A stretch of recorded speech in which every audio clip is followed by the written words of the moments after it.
Hi పిల్లలు, మరిన్ని మంచి కథలు వినడానికి నైతిక్ ఛానల్ని సబ్స్క్రైబ్ చేసుకోండి. అలాగే గంట నొక్కడం మర్చిపోకండి. శ్రీ గురుభ్యో నమః. నైతిక్ ఛానల్కు స్వాగతం. మన గుణాలు, ప్రవర్తన, మనం తినే ఆహారం మీద, మనం చేసే స్నేహాల మీద, మనం చదివే పుస్తకాల మీద, మనం పెరిగిన వాతావరణం మీద ఆధారపడి ఉంటాయి. దానికి సంబంధించిన కథని ఒకటి తెలుసుకుందాం. ఒక మర్రి చెట్టు మీద 2 చిలక పిల్లలు ఉండేవి. ఒక బోయేవాడు వలపన్ని ఆ 2 పిల్లల్ని పట్టుకుని ఒకదాన్ని గోదావరి తీరంలో ఉండే ఒక సాధువుకి, రెండవ దాన్ని ఒక సైనికుడికి అమ్మేశాడు. ఆ సాధువు, ఆ సైనికుడు వాటిని తమ తమ గృహాలకు తీసుకువెళ్ళి వాటికి మాటలు నేర్పిస్తూ పెంచసాగారు.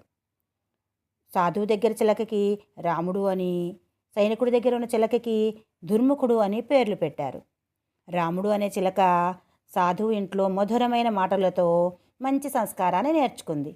సాత్వికమైన ఆహారాన్ని తిని, అతిథుల్ని గౌరవించే పద్ధతుల్ని గమనించి, మంచి స్వభావాన్ని అలవర్చుకుని ఇంటికి వచ్చిన వారందరినీ మంచి మాటలతో గౌరవిస్తూ సంతోషపరిచేది. దుర్ముఖుడు అనే చిలక సైనికుడి ఇంట్లో మాట్లాడే దుష్టవాక్యాలు వినడం వల్ల, హింసాపూరిత కార్యాలను చూస్తూ ఉండడం వల్ల రోజు రోజుకి దుష్ట సంస్కారాన్ని పొంది సైనికుడి ఇంటికి వచ్చే వారందరితోనూ పరుషమైన మాటలు మాట్లాడుతూ ఇతరులు సహించలేని పనులు చేస్తూ ఉండేది. ఈ విధంగా ఉండగా కొంతకాలానికి అవి 2 వాటి వాటి పంజరాల నుంచి ఎగిరిపోయాయి. రాముడు అనే చిలక మామిడి చెట్టు మీద, దుర్ముఖుడు అనే చిలక మర్రి చెట్టు మీద గూడు కట్టుకుని నివసించసాగాయి. ఒకసారి దారిలో వెళుతున్న ఒక బ్రాహ్మణుడు ఎండవేడికి తట్టుకోలేక దుర్ముఖుడు అనే చిలక ఉండే మర్రి చెట్టు కింద విశ్రమించాలని వచ్చాడు.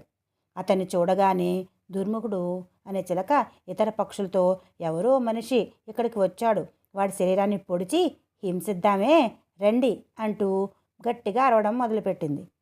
అది విని ఆ బ్రాహ్మణుడు భయపడిపోయి అక్కడి నుంచి పారిపోయి రాముడు అనే చిలక ఉండేటువంటి మామిడి చెట్టు కిందకి విశ్రమించడానికి వచ్చాడు.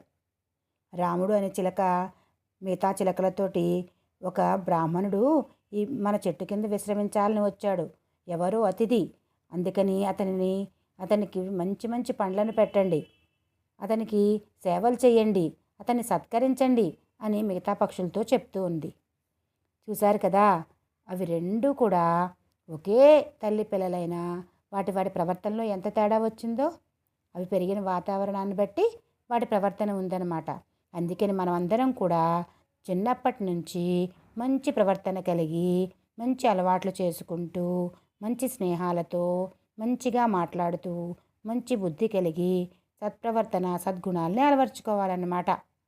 బాగుంది కదా. మరి ఒక మంచి కథతోటి మళ్ళీ కలుసుకుందాం. నమస్తే.